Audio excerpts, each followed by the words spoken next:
రాష్ట్ర బడ్జెట్ సమావేశాలకు రెడీ అవుతోంది కాంగ్రెస్. పార్టీ ఫిరాయింపులపై అసెంబ్లీలో సర్కార్ను టార్గెట్ చేసేందుకు వ్యూహరచన చేస్తున్నారు. పాయింట్ టు పాయింట్ ప్రశ్నించేందుకు ప్లానింగ్ చేస్తున్నారు. ఈ నెల 9న జరిగే సీఎల్పీ సమావేశంలో కాంగ్రెస్ స్ట్రాటజీని ఫైనల్ చేయనున్నారు నేతలు. బడ్జెట్ సమావేశాల్లో అధికార పార్టీని కార్నర్ చేసేందుకు ట్రై చేస్తోంది కాంగ్రెస్ పార్టీ. ఎన్నికల్లో వరుస ఓటములు, అధికార పార్టీలోకి వలసలతో సతమతమవుతున్న కాంగ్రెస్ నేతలు అసెంబ్లీలో ప్రభుత్వాన్ని టార్గెట్ చేసేందుకు స్కెచ్ వేస్తున్నారు. సబ్జెక్ట్ టు సబ్జెక్ట్ ప్రిపేర్ అవుతూ వ్యూహాలకు పదును పెడుతున్నారు.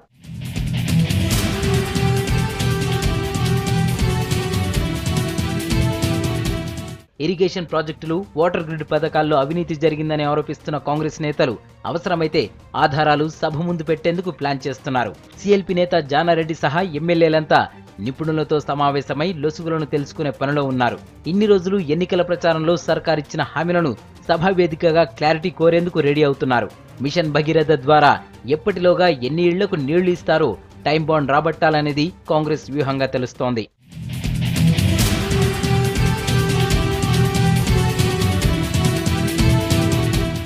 గత బడ్జెట్ సమావేశాల్లో ప్రభుత్వానికి సూచనలు, సలహాలకే పరిమితమైన కాంగ్రెస్ నేతలు ఇప్పుడు ప్రతిపక్ష పార్టీగా ఎక్కువ సమయం తీసుకోవాలని భావిస్తున్నారు.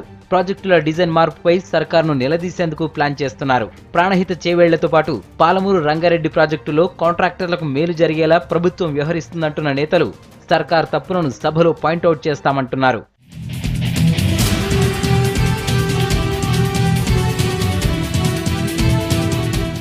హౌస్లో సర్కార్ను టార్గెట్ చేసేందుకు ఇతర విపక్షాలను కలుపుకుపోవాలనే యోచనలో ఉన్నారు కాంగ్రెస్ నేతలు. అవసరాన్ని బట్టి అన్ని పార్టీల ఫ్లోర్ లీడర్లతో సమావేశం ఏర్పాటు చేసేందుకు సిద్ధమంటున్నారు.